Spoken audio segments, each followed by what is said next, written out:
There is a moment just before dawn when the world holds its breath. The darkness has not yet surrendered to light, and in that liminal space, truth exists without costume. But we, the architects of our own theater, rarely allow ourselves to witness it. We dress quickly, we paint our faces, we rehearse our lines before the mirror, and by the time the sun rises, we are already performing, already lying, already obeying invisible scripts written by hands we've never seen, voices we've never questioned. You believe you are free. You believe your thoughts are your own, that your choices emerge from some sacred well of autonomy deep within your chest. But what if I told you that every decision you've made today, every word you've spoken, every gesture you performed was choreographed long before you were born? What if the stage was set, the lights positioned, the audience seated, and you, dear performer, simply walked onto your mark and delivered your lines exactly as expected? This is not a comfortable thought. It scrapes against the mythology we build around ourselves, the story of the independent mind, the sovereign self. But comfort is the enemy of truth, and today, we are not here for comfort. We are here to pull back the curtain, to see the machinery behind the magic, to understand the secret code that turns human beings into instruments of obedience. Before we continue, a warning: the knowledge that's about to be shared cannot be unlearned. It will permanently change the way you see human relationships. If you're ready to abandon comfortable illusions and see what's behind the stage, subscribe now, because this isn't just a video. It's the beginning of your journey under the mask. Now let us begin. Picture a child, no more than 3 years old, reaching for a cookie on the kitchen counter. The hand extends, fingers stretching toward sweetness, toward desire, and then a voice, sharp, commanding. No, the hand freezes. The child's eyes widen, not with understanding, but with something more primal. Fear. Not fear of the cookie, not fear of hunger or satisfaction, but fear of the voice, fear of disapproval, fear of the withdrawal of love. The hand retreats. The desire remains, burning in the small chest, but the behavior has been modified. The first brick in the wall of obedience has been laid. This is where it begins. Not in grand political movements, not in the halls of power, not in the manifestos of tyrants. It begins in the kitchen, in the living room, in the quiet moments when a child learns that survival depends not on authenticity, but on compliance. The child does not understand the word obedience yet, cannot spell it, cannot define it, but the body knows. The nervous system knows. Obey and you are safe. Obey and you are loved. Obey and you belong. Years pass. The child grows. The kitchen becomes a classroom. The parent becomes a teacher. The cookie becomes a grade, a gold star, a nod of approval. The mechanism remains unchanged. Perform correctly, receive reward. Deviate, receive punishment. But something more insidious occurs during these years, something that transforms simple behavioral conditioning into the architecture of the self.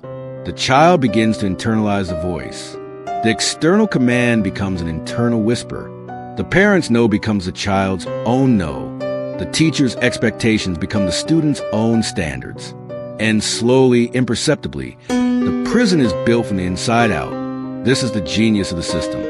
It does not require constant surveillance, does not need guards at every door, does not demand explicit threats. Because the most effective chains are the ones we forge ourselves, the ones we mistake for jewelry, for identity, for virtue. We call it conscience. We call it responsibility. We call it being a good person. But beneath these noble names lies the original mechanism, still humming, still operational. Obey and you are safe.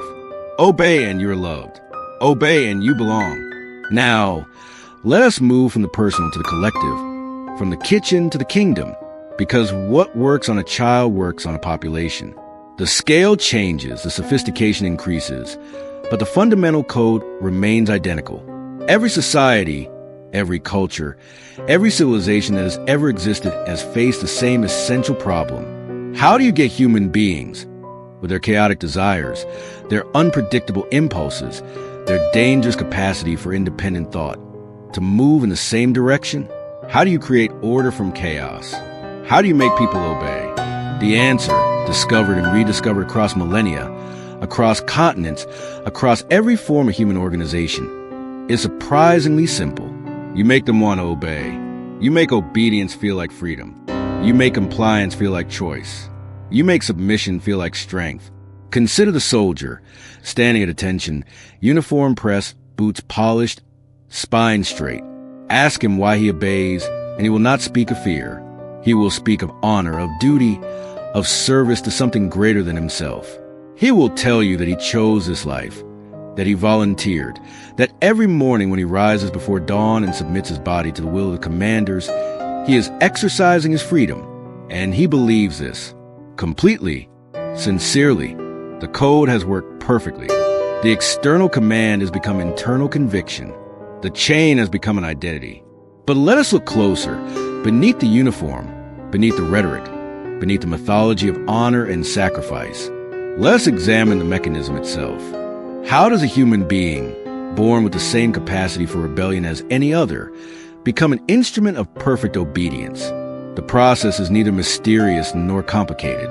It is, in fact, brutally elegant. First, you strip away the old identity.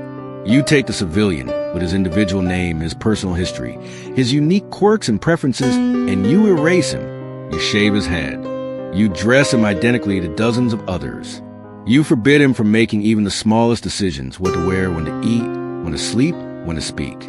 You reduce him to a blank slate, an empty vessel, waiting to be filled. Second, you introduce stress. Constant, unrelenting, unpredictable stress. You wake him at random hours. You subject him to physical exhaustion that borders on collapse. You create an environment where comfort is impossible, where rest is a privilege that must be earned, where every moment contains the possibility of punishment. The nervous system, under the sustained assault, enters a state of hypervigilance. The thinking brain, the part that questions and analyzes and resists, begins to shut down. Survival becomes the only priority. Third, and this is crucial, you offer relief. But the relief does not come from escape, from rebellion, from asserting independence. It comes from obedience. When he follows orders perfectly, the shouting stops. When he moves in perfect synchronization with his unit, he feels the warmth of belonging. When he surrenders his will completely to the system, he experiences something that feels remarkably like peace. The nervous system learns a new equation. Obedience equals safety. Resistance equals suffering. Fourth, you provide meaning. Because human beings cannot survive on obedience alone. We need narrative. We need purpose. We need to believe that our suffering serves something greater than mere submission. So you give him a story. You tell him he is part of an elite brotherhood. You tell him he is defending freedom, protecting the innocent, standing between civilization and chaos. You give him symbols, rituals, traditions that connect him to something ancient and honorable. And now, the transformation is complete. He does not feel controlled. He feels chosen. He does not feel enslaved. He feels empowered. The code has worked its magic. The obedient soldier believes himself to be the freest man alive. Now, before you distance yourself from this example, before you tell yourself that you are not a soldier, that you have never submitted to such obvious conditioning, let me ask you a question. What uniform are you wearing right now? Not the literal fabric on your body, but the invisible costume of your social role, your professional identity, your carefully curated persona. What commands are you following? Not the explicit orders barked by a drill sergeant, but the subtle expectations whispered by your culture, your family, your peers, your own internalized voice of authority. When you wake in the morning and immediately reach for your phone, scrolling through performances of others, comparing your life to their carefully edited highlights, whose orders are you following? When you spend hours preparing your appearance, not for your own pleasure, but to meet some invisible standard of acceptability, who is the commander? When you swallow your true thoughts in a meeting, a dinner party, a family gathering, because you have learned that certain truths are dangerous, certain questions are forbidden, certain feelings must be hidden. What is that if not obedience? The genius of modern systems of control is that they have made the mechanisms invisible. We no longer need drill sergeants and military discipline to create obedience. We have something far more effective. We have internalized the entire apparatus. We have become our own guards, our own judges, our own punishers. We police our own thoughts, censor our own words, and we do it all in the name of being reasonable, being appropriate, being good. Let's examine a different theater, a different stage, the corporate office. Fluorescent lights humming overhead, the smell of recycled air and burnt coffee, the sound of keyboards clicking in rhythmic unison. Here, the mechanisms of obedience with a costume of professionalism, of career advancement, of success. But strip away the language of human resources and performance reviews, and you'll find the same ancient code, still running, still effective.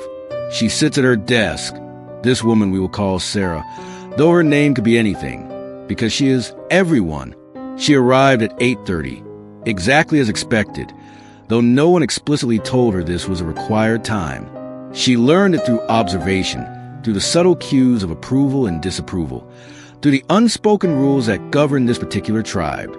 She wears clothing that is neither too formal nor too casual, neither too revealing nor too conservative, having calibrated her appearance to exist in that narrow band of acceptability that allows her to be seen but not noticed, present but not threatening. Her day unfolds in a series of small submissions.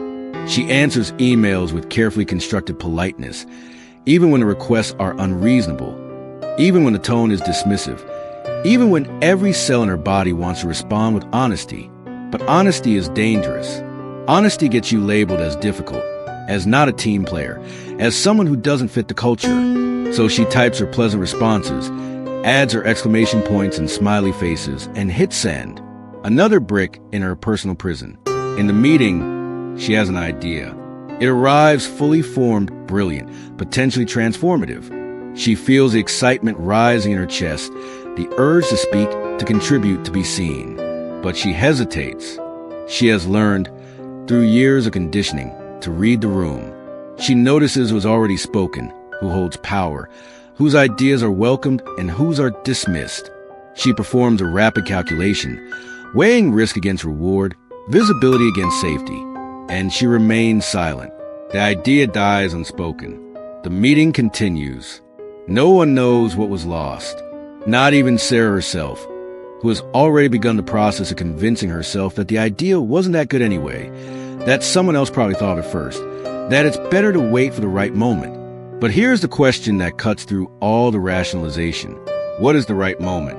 When will it be safe to speak your truth, to show your authentic self, to stop performing and simply be? The answer, whispered by the code that runs beneath all human systems, is never. There's no right moment. There's only the eternal present performance of calculation, of obedience dressed up as strategy. Sarah goes home. She is exhausted, though she has done nothing physically demanding. This is the exhaustion of constant vigilance, of maintaining a persona, of suppressing the self.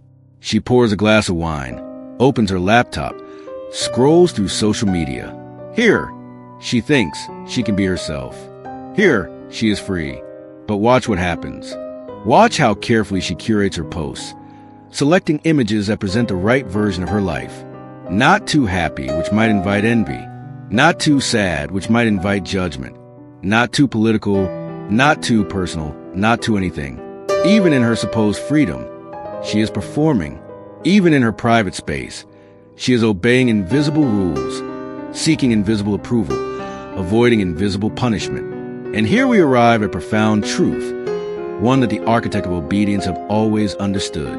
The most effective control is a control that feels like freedom. When people believe they are choosing their chains, they will defend them more fiercely than any guard could. When people believe their obedience is actually autonomy, they will police themselves more thoroughly than any surveillance system could achieve. This is why modern systems of power do not look like the tyrannies of the past. There are no obvious dictators, no explicit propaganda, no midnight arrests. Instead, there is choice, endless choice. You can choose your career, your partner, your lifestyle, your identity. You can choose between 1,000 brands of cereal, 1,000,000 pieces of content, an infinite array of ways to express yourself. And yet, somehow, everyone ends up choosing from the same narrow menu. Everyone ends up performing variations of the same acceptable roles. Everyone ends up obeying the same fundamental rules. How is this possible?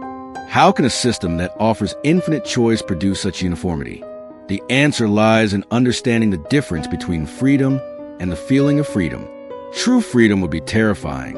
It would mean standing naked before the universe, with no script, no role, no identity to hide behind. It would mean taking full responsibility for every choice, every action, every consequence. It would mean facing the abyss of meaninglessness and constructing your own meaning from nothing. Most human beings cannot bear this. Most human beings do not want this. What we want is a feeling of freedom, the sensation of choice without the burden of actual autonomy. We want to believe we are unique individuals while simultaneously belonging to a tribe. We want to believe we are thinking for ourselves while actually following well-worn paths. We want to believe we are free while actually being guided, shaped, controlled. And the system, in its wisdom, gives us exactly what we want. Consider the rebel, the one who defines himself by his resistance to authority. He grows his hair long, covers his body in tattoos, wears clothing that signals his rejection of mainstream values. He listens to music that celebrates nonconformity, reads books that critique the system, surrounds himself with others who share his rebellious identity.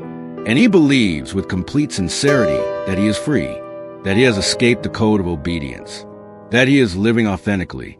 But look closer. Look at how his rebellion follows predictable patterns, how his nonconformity conforms to established templates of nonconformity. Look at how his tribe has rules just as strict as any mainstream culture, how deviation from the rebel aesthetic is punished just as surely as deviation from corporate professionalism. Look at how his identity, his sense of self, his feeling of authenticity, all depend on the approval of his chosen audience. He has not escaped obedience. He has simply changed masters. He has not broken free from the code. He has simply selected a different version of it. This is the ultimate sophistication of the system. It offers multiple paths, multiple identities, multiple ways of being, and allows you to choose. And in that choice, you feel free. You feel authentic. You feel like you are living your truth. But all the paths lead to the same destination. All the identities serve the same function. All the truths are acceptable variations of the same fundamental lie. The lie that you are separate, that you are independent, that you are in control. Now let us turn our attention to the most intimate theater of all, the one that plays out in bedrooms and living rooms, in whispered conversations and silent treatments, in the space between two people who have promised to love each other. Because if you want to understand the true depth of human obedience, if you want to see the code operating at its most subtle and most powerful, you must examine the dynamics of romantic relationships. He loves her. She loves him. This is what they tell themselves, what they tell others, what they believe with the fervent conviction of the faithful. But watch what happens when she expresses a preference that contradicts his. Watch the micro-expression that flashes across his face, too quick for conscious recognition, but registered nonetheless by her vigilant nervous system. Disapproval, disappointment, withdrawal. And watch how quickly she adjusts, how smoothly she modifies her statement, softens her position, finds a way to agree, not because she has changed her mind, but because she has learned, through countless repetitions of this dance, that disagreement carries a cost. The cost of his mood darkening, his affection cooling, his presence becoming distant. The cost of feeling alone while sitting next to someone. This is not conscious manipulation, not in most cases. He is not sitting in his chair thinking about how to control her, how to shape her behavior, how to make her obey. He is simply being himself, expressing his authentic reactions, following his own conditioning. But the effect is the same. She learns what pleases him and what displeases him. She learns which versions of herself are welcomed and which are rejected. She learns to perform the role of the acceptable partner. And over time, she forgets that it is a role at all. It becomes her identity. It becomes her truth. And he, for his part, is performing just as surely. He has learned what kind of man he is supposed to be, what emotions are acceptable and what must be hidden, what vulnerabilities can be shown, and what must be buried. He has learned that certain needs, certain fears, certain desires are shameful, are weak, are unmanly. So he presents an edited version of himself, a highlight reel, a performance of strength and certainty even when he feels neither. And she, in turn, responds to this performance, shapes herself around it, becomes a supporting actress in his drama of masculinity. Neither of them is free. Neither of them is authentic. They are two performers, locked in a dance of mutual obedience, each trying to be what the other needs, each hiding what the other might reject, each slowly suffocating under the weight of unspoken truths. And they call this love. They call this partnership. They call this intimacy. But intimacy requires truth, and truth requires the courage to disobey, to risk rejection, to stand naked before another human being and say, "This is who I am, this is what I feel, this is what I need," even if it disappoints you, even if it angers you, even if it makes you leave. But most people never find this courage. Most people choose the safety of performance over the danger of authenticity. And so relationships become another arena of obedience, another stage where we follow invisible scripts, another prison we mistake for home. The children watch. They always watch. They see how mother adjusts herself around father's moods. They see how father hides his emotions behind walls of stoicism. They see how disagreements are handled, how conflicts are resolved or avoided, how power flows between the two people who are supposed to model love. And they learn, they absorb, they internalize. The code is transmitted from one generation to the next, not through explicit instruction, but through observation, through osmosis, to the 1,000 tiny moments that teach a child what it means to be human, what it means to be in relationship, what it means to survive in a world of other people. And so the cycle continues.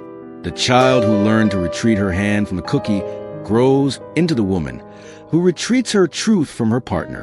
The boy who learned to hide his tears grows into the man who hides his heart. The patterns repeat, the code replicates. The system perpetuates itself with elegant efficiency. But here in this moment, as these words flow through your consciousness, something else becomes possible, because the code only works when it remains invisible. The mechanism only functions when we do not see it operating.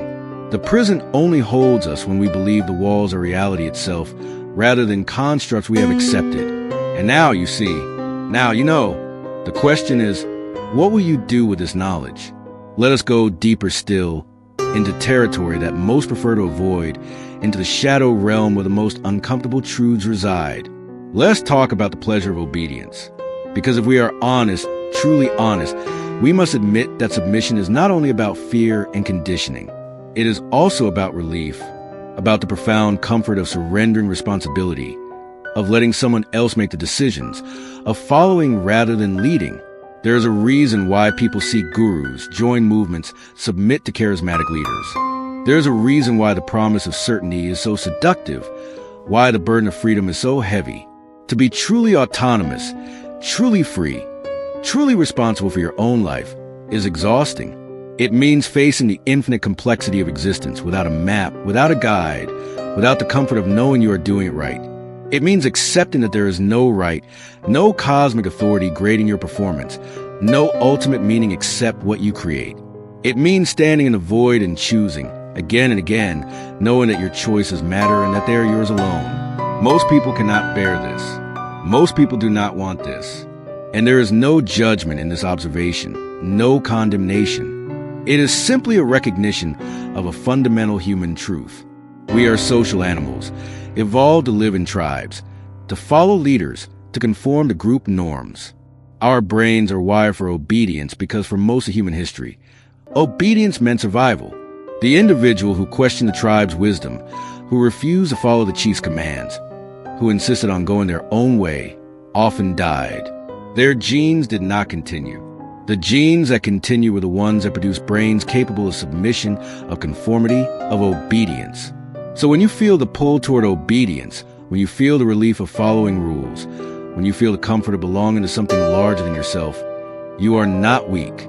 You are not broken. You are human. You are feeling the weight of millions of years of evolution, the accumulated wisdom of countless ancestors who survived by submitting, by conforming, by obeying. But here is the paradox, the beautiful and terrible paradox that defines the human condition. We are also the species that questions, that rebels, that imagines alternatives. We are the species that can see the code and choose to rewrite it. We are the species that can recognize our conditioning and decide, consciously, deliberately, whether to continue following it or to forge a new path. This capacity, this terrible freedom, is what makes us human in the deepest sense. Not our obedience, but our ability to disobey. Not our conformity, but our capacity for authentic choice. And yet, and this is crucial, true disobedience is not simply doing the opposite of what you are told. The rebel who defines himself by his opposition to authority is still being controlled by authority, still allowing external forces to determine his behavior, still dancing to someone else's tune even if he is moving in the opposite direction. True disobedience, true freedom, requires something far more difficult. It requires knowing yourself so deeply, so honestly, that you can distinguish between your authentic desires and your conditioned responses. It requires the courage to act from your own center, regardless of whether that action conforms or rebels, pleases or offends, succeeds or fails. This is the work that most people never do. This is the journey that most people never begin, because it requires descending into the depths of your own psyche, confronting the parts of yourself you have hidden, questioning the beliefs you have never questioned, examining the foundations upon which you have built your entire identity. It requires asking, who am I beneath the performance? What do I actually want beneath the conditioning? What is my truth beneath the layers of acceptable lies? These are not comfortable questions. They do not have easy answers. And the process of exploring them will likely disrupt your life, your relationships, your sense of self. This is why most people prefer to remain asleep, to continue performing, to keep obeying the code. It is safer. It is easier. It is more comfortable. And there is no shame in this choice. But it is a choice, even if it feels like the absence of choice. Even if it feels like simply accepting reality. Let's examine another manifestation of the code, one that operates on a massive scale, shaping entire populations, entire cultures, entire epochs of human history. Let us talk about ideology. About the stories we tell ourselves to make sense of the chaos, to create meaning from randomness, to transform the terrifying freedom of existence into a manageable narrative with clear roles, clear rules, clear purposes. Every ideology, whether political, religious, or philosophical, offers the same fundamental promise. Follow these rules, believe these truths, join this movement, and you will know who you are, what you should do, and why your life matters. You will have answers to the questions that haunt every human being. You will have community with others who share your beliefs. You will have enemies to define yourself against. You will have a role in a grand narrative that extends beyond your individual existence. You will have meaning. And in exchange for this meaning, all you must do is obey. Accept the ideology's premises without question. Adopt its language, its values, its worldview. Defend it against critics. Spread it to others. Shape your behavior, your thoughts, your very identity around its central tenets. Become, in essence, a vessel for the ideology, a node in its network, a cell in its larger organism. Watch how this operates in the political sphere. The young person, searching for meaning, for purpose, for a way to make sense of a complex and often unjust world, discovers an ideology. It might be on the left or the right. It might be radical or conservative. It might be new or ancient. The specific content matters less than the structure. The ideology offers a comprehensive explanation for why the world is the way it is. It identifies the villains, the heroes, the victims, the oppressors. It provides a clear moral framework, a set of principles that distinguish right from wrong, good from evil, us from them. The young person feels a rush of clarity, of purpose, of belonging. Finally, the confusion lifts. Finally, there are answers. Finally, there's a community of like-minded individuals who understand, who care, who are working toward the same goals. The young person begins to adopt the ideology's language, to see the world through its lens, to interpret every event, every interaction, every piece of information through its framework. And slowly, imperceptibly, the ideology becomes more than a set of beliefs. It becomes an identity. It becomes the self. Now watch what happens when this person encounters information that contradicts the ideology. Watch the immediate defensive response, the rush of anxiety, the need to dismiss, to rationalize, to attack the source. This is not a rational process. This is not about evaluating evidence and adjusting beliefs accordingly. This is about survival, because if the ideology is wrong, if its premises are flawed, if its explanations are incomplete, then the entire structure of meaning collapses. The identity dissolves. The community disappears. The person is left alone once again, facing the chaos without a map. So the contradictory information must be rejected. The critic must be dismissed as ignorant, as biased, as evil. The doubt must be suppressed. The questions must be silenced. And the person must double down on their commitment to the ideology, must signal their loyalty more loudly, must police their own thoughts more strictly, because the alternative, the possibility of being wrong, of having wasted years following a false path, of having to reconstruct meaning from scratch, is too terrifying to contemplate. This is how ideologies maintain themselves, how they spread, how they survive even when their predictions fail, their promises go unfulfilled, their leaders are exposed as frauds, because they are not really about truth. They are about meaning. They are about belonging. They are about the relief of obedience, the comfort of certainty, the pleasure of righteous conviction. And human beings will sacrifice almost anything, including truth itself, to maintain these feelings. The same mechanism operates in religious contexts, though the language is different. The promise is more cosmic, the stakes more eternal. Believe in this God, follow these commandments, perform these rituals, and you will be saved. You will have eternal life. You will be reunited with loved ones. You will escape punishment. You will be part of the chosen, the elect, the righteous, and all you must do is obey. Submit your will to the divine will. Accept the teachings without question. Have faith even when reason rebels. Trust even when evidence contradicts. Obey even when every fiber of your being screams in protest. And millions do, billions do, not because they are stupid or weak or gullible, but because the alternative is unbearable.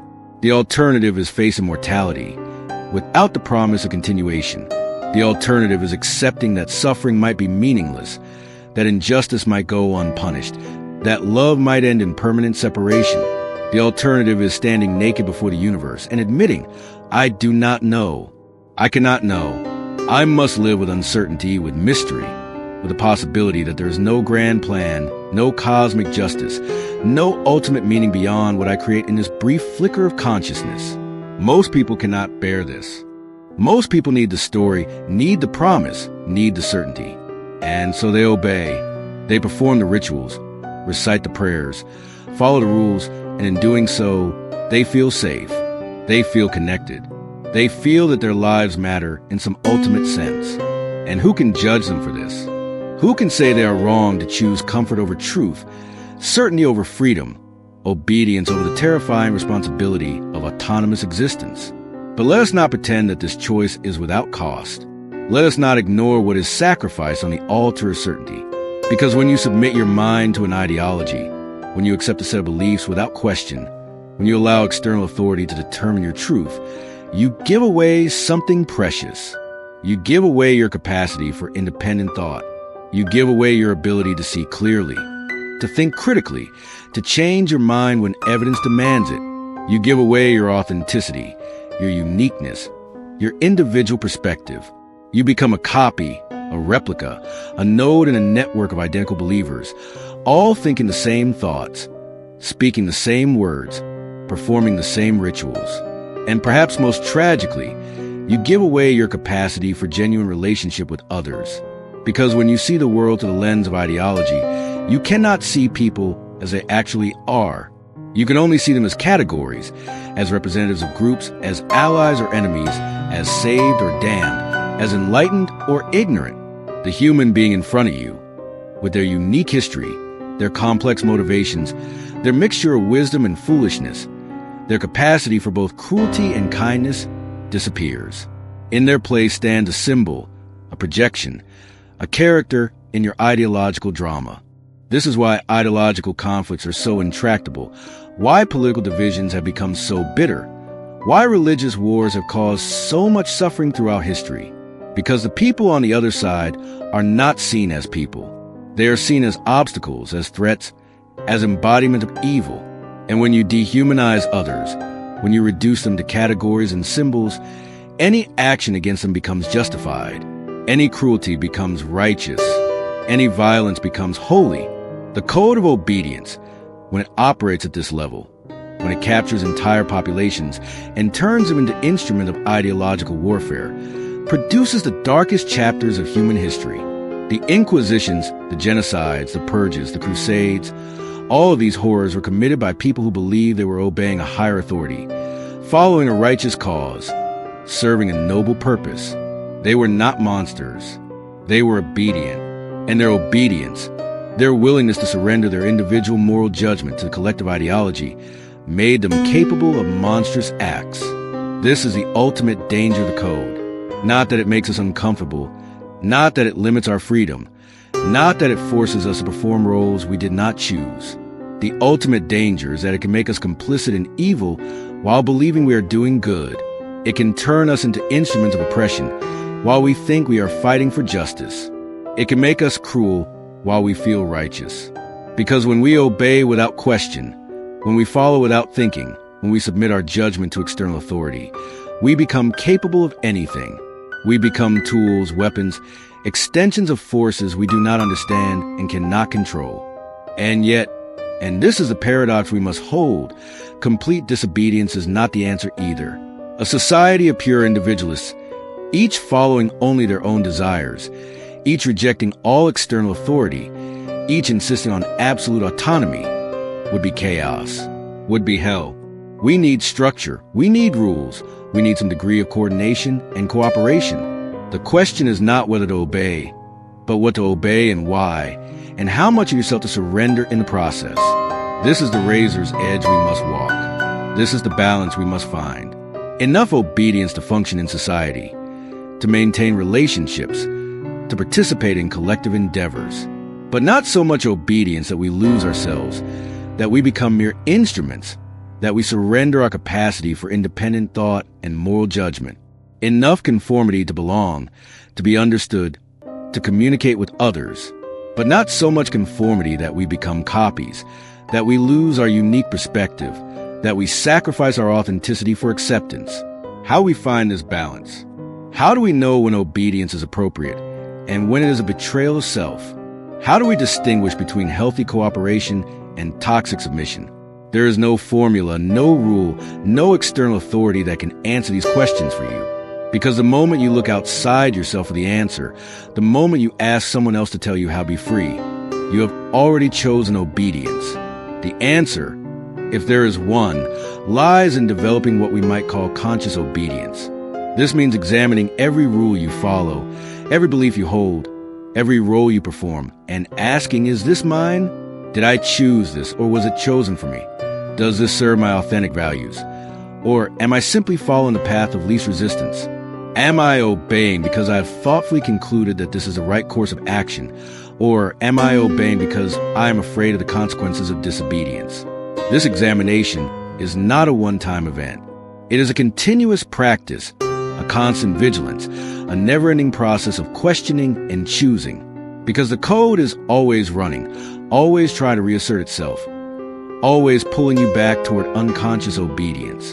The moment you stop questioning, the moment you assume you have figured it out, the moment you relax into certainty, the code has won.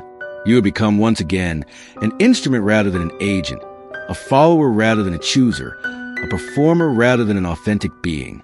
Let us return now to the personal, to the intimate, to the daily experience of living with this knowledge, because understanding the code is one thing. Living with that understanding is something else entirely. Once you see the mechanisms of obedience operating in yourself and others, once you recognize performances, the conditioning, the invisible rules, you cannot unsee it. The world becomes a stage, and everyone is an actor, and the question becomes, what do you do with this awareness? Some people, upon seeing the code, become cynical. They conclude that everything is manipulation, that all human interaction is performance, that authenticity is impossible and connection is an illusion. They withdraw, they isolate, they protect themselves behind walls of ironic detachment. They refuse to play the game, but in refusing, they also refuse to live. They achieve a kind of freedom, but it is the freedom of the desert, empty and barren and alone. Others become crusaders. They see the code and decide they must expose it, must wake others up, must tear down the systems of control and liberate humanity from its chains. They become angry, righteous, exhausting. They see manipulation everywhere, oppression in every interaction, enemies in everyone who does not share their awakened perspective. They achieve a kind of purpose, but it is a purpose of perpetual warfare, exhausting and isolating and ultimately futile. Because you cannot force people to wake up. You cannot liberate someone who does not want to be free. You cannot save someone from a prison they do not recognize as a prison. And some, a rare few, find a third way. They see the code, they understand the mechanisms, they recognize performances, and they choose to engage anyway, not with cynicism, not with crusading righteousness, but with compassion, with humor, with the recognition that we are all doing our best, all trying to survive, all caught in systems we did not create and cannot fully escape. They learn to dance between authenticity and performance, between truth and tact, between honoring their own needs and respecting the needs of others. They learn to speak multiple languages, to code switch between contexts, to give people what they need while maintaining their own center. They learn when to conform and when to rebel, when to speak and when to remain silent, when to push and when to yield. Not from a place of fear or manipulation, but from a place of wisdom, of strategic compassion, of understanding that sometimes the most radical act is not dramatic rebellion, but subtle subversion, not loud protest, but quiet persistence, not refuse and play the game, but playing it consciously, deliberately, with full awareness of what you are doing and why. This is mastery, not the mastery of controlling others, but the mastery of navigating the social world without losing yourself in it. Not the mastery of escaping the code, but the mastery of using it consciously rather than being used by it. Not the mastery of perfect freedom, which is impossible, but the mastery of choosing your constraints, of deciding which rules to follow and which to break, of maintaining your autonomy even while participating in systems that demand obedience. And here is what this mastery looks like in practice.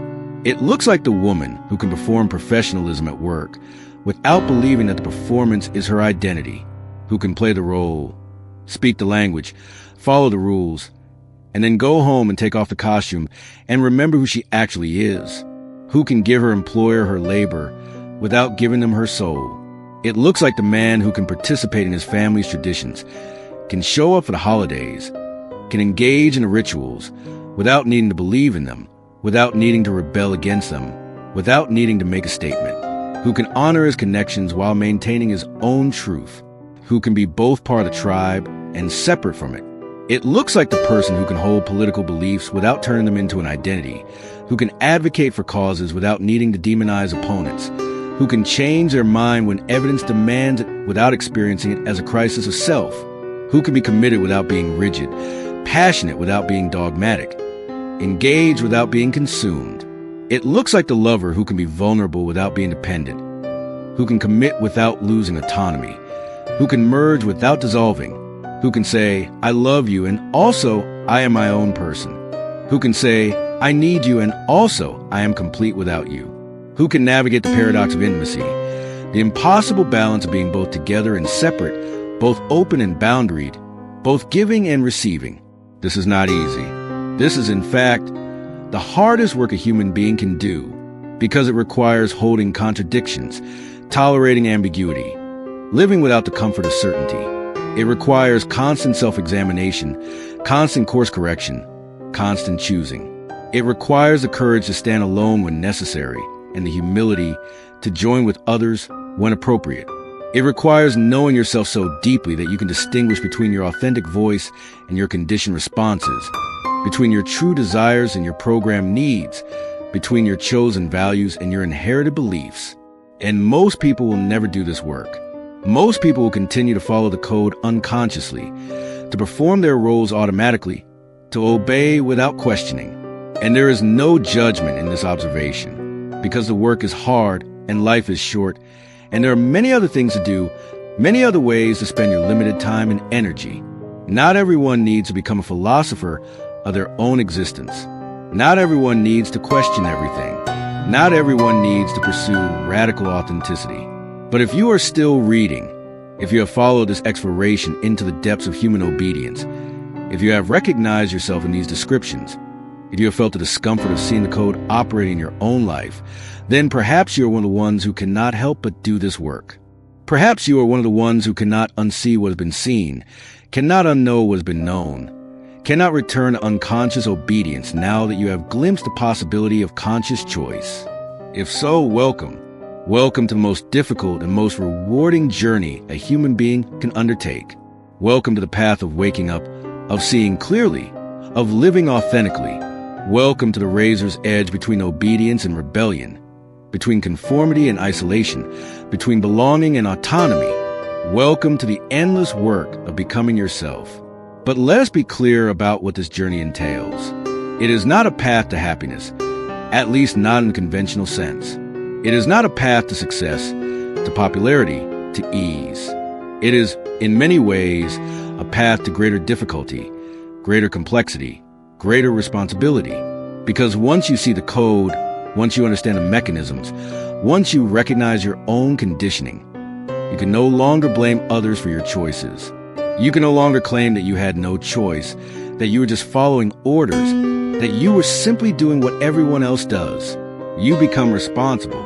Fully, terribly, beautifully responsible for your own life. This responsibility is both liberation and burden. It is liberation because it means you are no longer a victim, no longer at the mercy of forces beyond your control, no longer helpless in the face of your conditioning. You have agency, you have choice, you have power. But it is also a burden because with that power comes accountability. You cannot blame your parents for how you turned out. You cannot blame society for your limitations. You cannot blame your circumstances for your choices. You must own it all, the good and the bad, the successes and the failures, the moment of courage and the moments of cowardice. It is all yours. And this ownership, this radical responsibility, is what most people are actually avoiding when they choose obedience, not the specific rules, not the particular authorities, but the way to being fully responsible for their own existence. Because as long as you're following someone else's script, as long as you are obeying external commands, as long as you're performing a role that was written for you, you can always say, I was just doing what I was told. I was just following the rules. I was just being a good person, a good employee, a good citizen, a good believer. And if it all goes wrong, if you end up unhappy, unfulfilled, disconnected, you can blame the script, the rules, the role. You can say, I did everything right, and it still didn't work. You can be a victim. But when you choose consciousness, when you choose autonomy, when you choose to write your own script, you give up the comfort of victimhood. You give up the right to blame. You give up the safety of knowing that you did what you were supposed to do, because there is no supposed anymore. There's only what you choose and the consequences of that choice, and your response to those consequences. It is terrifying. It is exhilarating. It is the essence of being human. Now, let us examine one more manifestation of the code, perhaps the most pervasive and most invisible of all. Let us talk about the obedience we perform for ourselves, the rules we follow not because anyone is watching, not because we fear punishment, but because we have internalized the entire apparatus of control. We have become our own jailers, our own judges, our own executioners. Listen to the voice in your head, the one that comments on everything you do, everything you think, everything you feel. The one that says, you should be working harder, you should be more productive, you should be thinner, richer, smarter, more successful. The one that compares you to others and finds you lacking. The one that never lets you rest, never lets you be satisfied, never lets you simply be. Where did this voice come from? Who does it serve? What is it protecting you from? This voice, which most people experience as their own thoughts, as their own standards, as their own conscience, is actually the internalized voice of authority. It is the parent, the teacher, the culture, the ideology, all compressed into a single critical observer that watches your every move and judges it against impossible standards. And the cruelest part is that you believe this voice is you. You believe it is trying to help you, to motivate you, to make you better. You believe that without this voice, You'll become lazy, undisciplined, worthless. But what if this voice is not helping you? What if it is actually the primary mechanism by which the code maintains itself? What if this constant self-criticism, this endless striving, this perpetual dissatisfaction is not a bug but a feature? What if it keeps you obedient by keeping you insecure, by ensuring that you never feel good enough, never feel complete, never feel that you can stop performing and simply exist? Consider what happens when you try to rest, to take a break, to do nothing. The voice immediately activates. You should be doing something productive. You're wasting time. Everyone else is working harder than you. You're falling behind. You're lazy. You're worthless. And so you get up, you return to work. You continue performing, not because anyone is forcing you, not because you'll be punished if you stop, but because the voice will not let you rest. The voice is more effective than any external authority could ever be, because it is always there, always watching, always judging, and you cannot escape it. This is the ultimate sophistication of the code. It has moved inside. It has become part of your psychological structure. It no longer needs external enforcement, because you enforce it yourself. You police your own thoughts, censor your own desires, punish your own deviations. You have become both prisoner and guard, both victim and oppressor, both slave and master. And you do it all in the name of self-improvement, of personal growth, of becoming your best self. But what if your best self is not the one who works hardest, achieves most, performs most perfectly? What if your best self is the one who can rest without guilt, who can be imperfect without shame, who can exist without constantly proving their worth? What if the voice that tells you you are not enough is lying? What if you are already enough, have always been enough, will always be enough, regardless of what you achieve, what you produce, what you become? This is a radical thought. It contradicts everything the code has taught you. It threatens the entire structure of meaning you have built around achievement, around productivity, around constant self-improvement. Because if you are already enough, if your worth is inherent rather than earned, if you do not need to prove anything to anyone, including yourself, then what is the point of all this striving? What is the point of all this performance? What is the point of all this obedience? The point, the code would answer, is survival, is success, is security, is respect, is love. The point is that the world is competitive, resources are scarce, and only the strong survive. The point is that if you stop striving, you will fall behind. You'll be left behind. You will end up alone and poor and forgotten. The point is that your worth is not inherent. It must be earned, and it must be earned again and again, every day, through your actions, your achievements, your performances. But what if this is a lie? What if the scarcity is manufactured? The competition is artificial. The need to constantly prove yourself is a mechanism of control rather than a reflection of reality. What if there's enough for everyone? Enough resources, enough love, enough respect, enough space for all of us to exist without having to fight for our place? What if the system that tells you you must compete, must achieve, must constantly improve, is not trying to help you but trying to use you, to extract your labor, your creativity, your life force, and convert it into profit for others?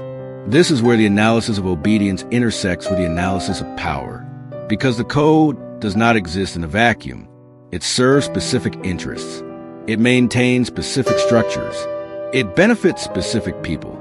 And those people, the ones who sit at the top of the hierarchies, the ones who own the resources, the ones who make the rules, they have a vested interest in your obedience. They need you to believe that your worth must be earned. They need you to believe that you must constantly strive, constantly improve, constantly produce. Because your striving, your improvement, your production is what generates their wealth, their power, their position. And the genius of the system is that it has convinced you that you are doing this for yourself, that you are pursuing your own dreams, your own goals, your own definition of success. But look closely at those dreams. Where did they come from? Who defines success? What goals are you actually pursuing? Are they yours? Or are they the goals the system needs you pursue in order to maintain itself? The young person dreams of becoming rich. Where did this dream come from? From observing that in this society, money equals freedom, equals respect, equals power. From learning that without money, you are vulnerable, you are dependent, You are at the mercy of others. So the young person dedicates their life to the pursuit of wealth, working long hours, sacrificing relationships, postponing joy, all in service of this dream. And the system benefits. The system gets their labor, their creativity, their best years. And in return, if they're lucky, if they work hard enough, if they make the right choices, they might achieve enough wealth to feel secure. Might. But even if they succeed, even if they accumulate the wealth they sought, something strange happens. The security they expected does not arrive. Because now they must maintain the wealth, must protect it, must grow it. Now they must worry about investments, about taxes, about market fluctuations. Now they must work even harder to keep what they have gained. The dream promised freedom, but the reality is a different kind of prison, a golden cage where they're still performing, still striving, still obeying the code, just at a higher level. This is a trap. The code promises that if you obey, if you work hard, if you follow the rules, you will eventually be free. You will eventually arrive at a place where you can rest, where you can be yourself, where you can stop performing. But that place never comes, because the code is not designed to liberate you. It is designed to use you, and it will use you for as long as you allow it, for as long as you believe the promise, for as long as you keep striving toward a freedom that is always just one more achievement away. So what is the alternative? If the code is inescapable, if obedience is woven into the fabric of human society, if even our rebellions are forms of conformity, what can we actually do? How can we live with integrity, with authenticity, with freedom, in a world that demands performance, conformity, obedience? The answer, paradoxically, is not to escape the code, but to see it clearly. Not to reject all obedience, but to choose consciously which rules to follow and which to break. Not to withdraw from society, but to engage with it strategically, maintaining your center while navigating its demands. This requires a kind of double consciousness, ability to be both in the system and outside it simultaneously, both participating and observing, both performing and remaining authentic.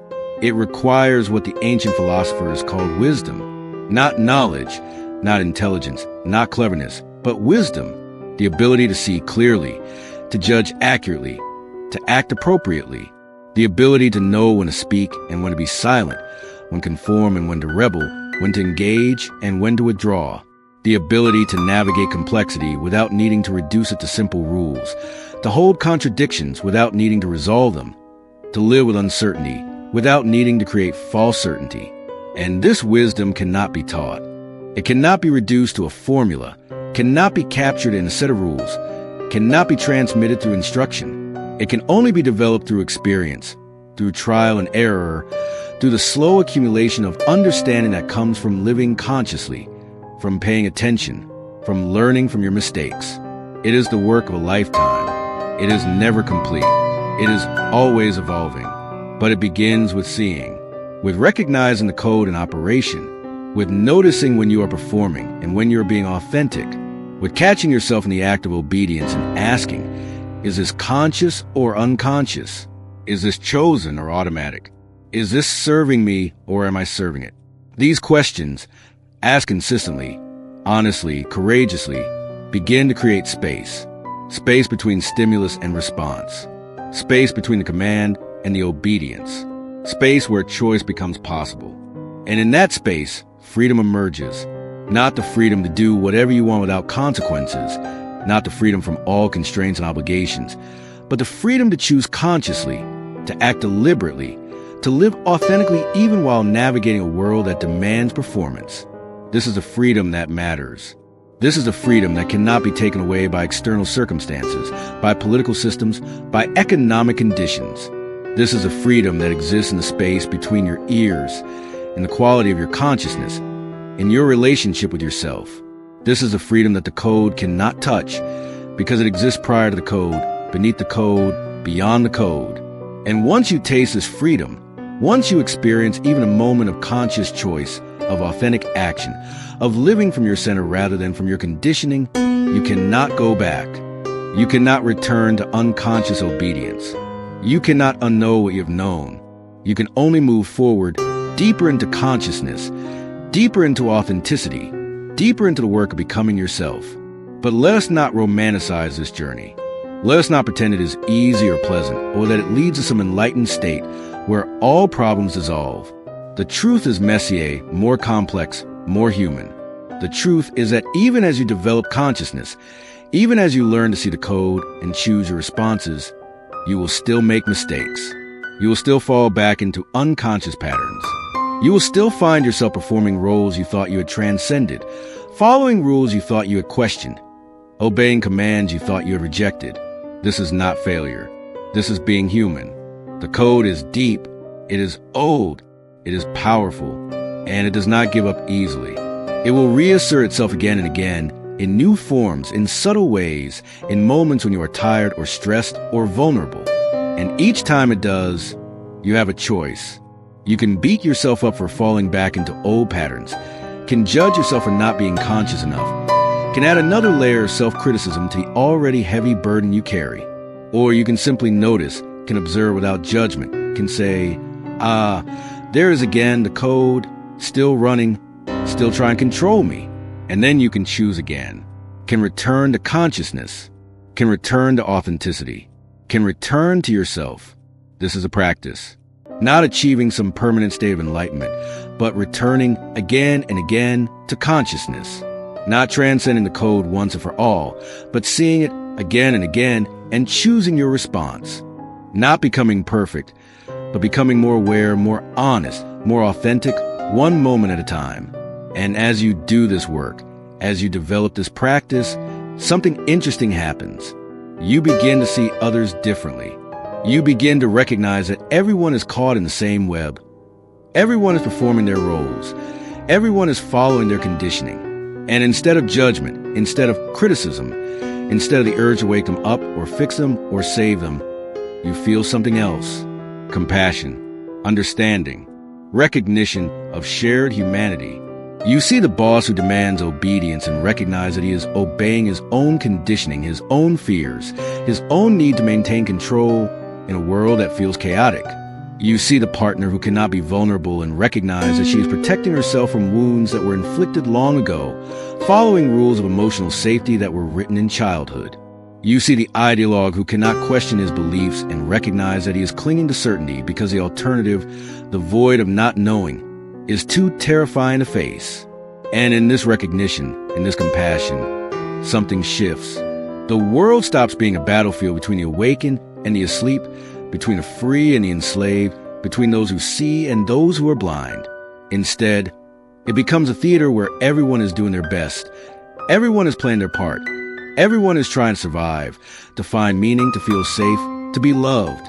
And you, with your growing consciousness, with your developing wisdom, can choose how to engage with this theater. You can choose to be kind, even when others are not. You can choose to be honest, even when others are performing. You can choose to be authentic, even when others are hiding. Not because you are better than them, not because you have transcended what they're still caught in, but because you have chosen this path, because this is how you want to live, because this is who you want to be. And sometimes your authenticity will inspire others. Sometimes your honesty will give others permission to be honest. Sometimes your refusal to perform will create space for others to stop performing. But sometimes it won't. Sometimes your authenticity will threaten others, will make them uncomfortable, will trigger their defenses. Sometimes your honesty will be punished, will be rejected, will cost you relationships, opportunities, belonging. And you will have to decide in each moment whether the cost is worth it, whether staying true to yourself is more important than maintaining the connection, the opportunity, the belonging. There is no right answer to this question. Sometimes the wise choice is to be authentic regardless of the cost. Sometimes the wise choice is to perform, to conform, to obey, because the relationship matters more than the principle, because the opportunity is too valuable to sacrifice, because belonging is a legitimate human need. The key is consciousness. The key is choosing deliberately rather than reacting automatically. The key is knowing what you're doing and why, rather than simply following the code without awareness. This is mastery. This is wisdom. This is what it means to be fully human. Not transcending the code, not escaping obedience, not achieving perfect freedom, but navigating the complexity with awareness, with intention, with integrity, living in the world but not being of the world, playing the game but not being played by it, performing when necessary, but never forgetting who you are beneath the performance. And now, as we approach the end of this exploration, as the curtain begins to fall on this particular act, let us return to where we began, to the child reaching for the cookie, to the moment when obedience is first learned, to the origin of the code. What if we could go back to that moment, knowing what we know now? What if we could speak to that child, could offer them a different lesson, could plant a different seed? What would we say? We might say, yes, there are rules. Yes, there are expectations. Yes, there are consequences for your actions. But beneath all of this, beneath the rules and the roles and performances, you are still you. You are still whole. You are still worthy. Your worth does not depend on your obedience. Your value does not depend on your performance.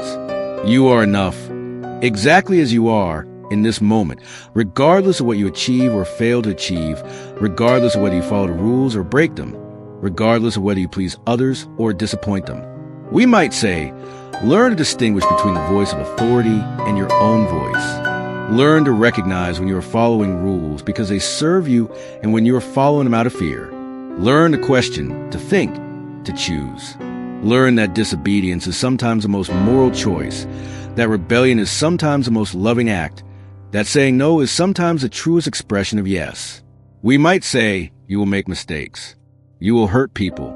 You will be hurt. You will fail. You will fall. This is not a sign that you are broken or wrong or bad. This is a sign that you are human, that you are learning, that you are alive. The goal is not perfection. The goal is consciousness. The goal is to live with your eyes open, your heart engaged, your mind active. The goal is to be fully present for your own life in all its messiness, all its complexity, all its beauty and pain. We might say, find others who are doing this work. Find the ones who are questioning, who are seeking, who are willing to look beneath the surface. Find your tribe, not the tribe you were born into, not the tribe that was assigned to you, but the tribe you choose, the ones who see you and accept you and challenge you to grow. Because this work is hard, and it is easy with companions, with witnesses, with fellow travelers on the path. We might say, be patient with yourself, be gentle with yourself, be compassionate with yourself. The code is deep, the conditioning is strong, the patterns are old. You will not undo them overnight. You will not achieve perfect consciousness, perfect authenticity, perfect freedom. But you can move in that direction. You can take one step, and then another, and then another. You can choose consciousness in this moment, even if you forget in the next. You can return to yourself again and again, no matter how many times you lose yourself. And we might say, remember that you are not alone. Every human being who has ever lived has faced these same questions, has struggled with these same tensions, has navigated these same paradoxes. You are part of an ancient lineage of seekers, of questioners, of those who refused to accept the easy answers, who insisted on looking deeper, who chose the difficult path of consciousness over the comfortable path of obedience. You are part of something larger than yourself, something that transcends time and culture and circumstance. You are part of the eternal human project of waking up, of seeing clearly, of living authentically. But we cannot go back. We cannot speak to that child. We can only speak to ourselves now, in this moment, with the consciousness we have developed, with the understanding we have gained, with the wisdom we have accumulated. And we can choose now, in this moment, how we want to live. We can choose consciousness over unconsciousness. We can choose authenticity over performance. We can choose freedom over obedience. Not perfectly, not permanently, not without struggle or doubt or failure, but we can choose. And in that choice, in that moment of conscious decision, we reclaim something precious. We reclaim our agency. We reclaim our autonomy. We reclaim ourselves. This is the secret that the code does not want you to know. This is the truth that systems of control must hide. This is the knowledge that, once gained, cannot be taken away. You have power. You have choice. You have the capacity to see clearly, to think independently, to act authentically. You are not merely a product of your conditioning, not merely a node in a network control. not merely an instrument of forces beyond your understanding. You are a conscious being, capable of reflection, capable of choice, capable of change. And this capacity, this terrible and beautiful capacity for consciousness, for autonomy, for authentic choice, is what makes you human in the deepest sense. Not your intelligence, not your achievements, not your performances, but your ability to see the code and choose whether to follow it. Your ability to recognize your conditioning and decide whether to continue it. Your ability to observe yourself and ask, is this who I want to be? Is this how I want to live? Is this what I truly choose? These questions, asked honestly, courageously, persistently, are revolutionary. They threaten every system of control, every structure of power, every mechanism of obedience. Because a person who asks these questions, who takes them seriously, who acts on the answers, cannot be fully controlled, cannot be reduced to an instrument, cannot be made to obey without question. Such a person is dangerous. Dangerous to systems that depend on unconscious obedience. Dangerous ideologies that require unquestioning belief. Dangerous to relationships that are built on performance rather than authenticity. Dangerous to themselves because consciousness brings responsibility, and responsibility brings a burden of choice, and choice brings a possibility of failure, of rejection, of standing alone. But such a person is also free. Free in the only way that matters. Free in their own mind, free in their own heart, free to choose, to change, to grow, free to make mistakes and learn from them, free to be imperfect and still worthy, free to live their own life on their own terms, according to their own values, in pursuit of their own meaning. This freedom is not given. It is not granted by authorities, not guaranteed by systems, not provided by circumstances. It is claimed. It is chosen. It is practiced moment by moment, choice by choice, day by day. It is the work of a lifetime. It is never finished. It is always beginning again. And so, here we are, at the end of this exploration, at the beginning of your journey. The curtain is falling on this act, but the show continues. The show always continues. Inside each of us, in the silence of our thoughts, in the privacy of our choices, in the depths of our being. The question is not whether you will perform. You will. The question is whether you will know you are performing, whether you will choose your roles consciously, whether you will maintain your center, even while playing your parts. The question is whether you will live consciously or unconsciously, whether you will be the author of your life or merely an actor in someone else's script, whether you will obey the code blindly or engage with it strategically, consciously, with full awareness of what you are doing and why. This is your choice. This has always been your choice. Even when you did not know you had a choice, even when you believed you were merely following the only possible path, even when you thought you were simply being realistic, being responsible, being good, you were choosing. You have always been choosing. And now, with the knowledge you have gained, with the awareness you have developed, you can choose more consciously, more deliberately, more authentically. You can choose to continue as you've been, following the familiar patterns, performing the expected roles, obeying the internalized commands. There is no judgment in this choice. It is safe. It is comfortable. It is what most people do. And there is value in stability, in belonging, in not constantly questioning everything. You do not have to be a revolutionary. You do not have to reject all authority. You do not have to live on the margins of society, alienated and alone.